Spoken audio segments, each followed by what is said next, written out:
What do you do when it seems like suffering won't stop?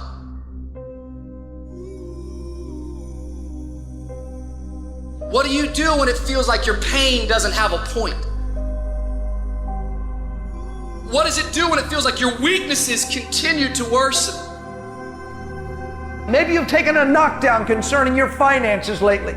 Maybe it's with your kids, maybe with your marriage, maybe with your health, maybe some other arena of life. You're laying on the mat, gasping, and you don't know what you're gonna do. People ask you how you are and you say fine, but you're not fine, and they'll never know that. We're people. We're people, and we struggle and we suffer and we bleed and we cry. And if you think that true strength means never showing any weakness, then I'm here to tell you, you're wrong. You're wrong, because it's the opposite. You're gonna get depressed sometimes. You're gonna have weeks where you don't feel like eating, where gravity is working overtime like it's afraid of getting laid off and you can barely lift your fork to your mouth, and you are going to have a choice. You have a choice to either give up or keep going. Give up or get up. It's like you have to save your own life. Nobody's gonna be able to save it for you. So we have to do what we have to do, no matter what it is. We all struggle. We all know what it is to hurt. We all know what it is to have pain in our heart. And you know what? It's okay. That's just a part of life. As much as I hate some of the parts of my life depression has dragged me down to, in a lot of ways I'm grateful for it. Because yeah, it's put me in the valleys, but only to show me there's peaks. And yeah, it's dragged me through the dark, but only to remind me there is light. Life is not always good. Life is not always rosy. Life is worth living. When you fail, try again. And again. And again.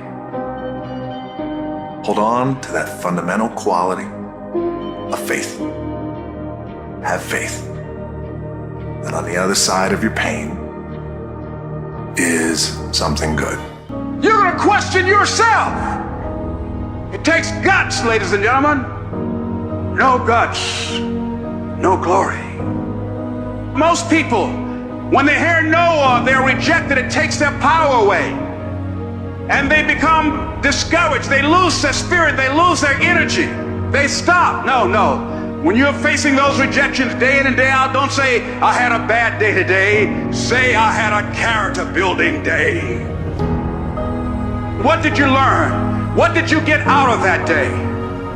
When you get knocked down, and you're going to get knocked down, when you run into some roadblocks, and you're going to run into them, when you have some setbacks, you can always be able to bring yourself back in, knowing if someone has done it, it's possible that I can do it.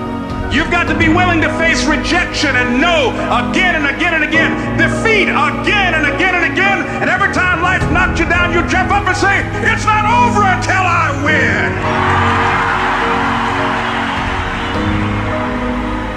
If you want a thing bad enough to go out and fight for it, to work day and night for it, to give up your time, your peace, and your sleep for it, if all that you dream and scheme is about it, and life seems useless and worthless without it, and if you gladly sweat for it and fret for it and plan for it and lose all your terror of the opposition for it, and if you simply go after that thing that you want with all of your capacity, strength and sagacity, faith, hope and confidence, and stern pertinacity, if neither cold poverty, famish or cold, sickness or pain, of body and brain can keep you away from the thing that you want, if dogged and grim you besiege and beset it, with the help of God, you'll get it.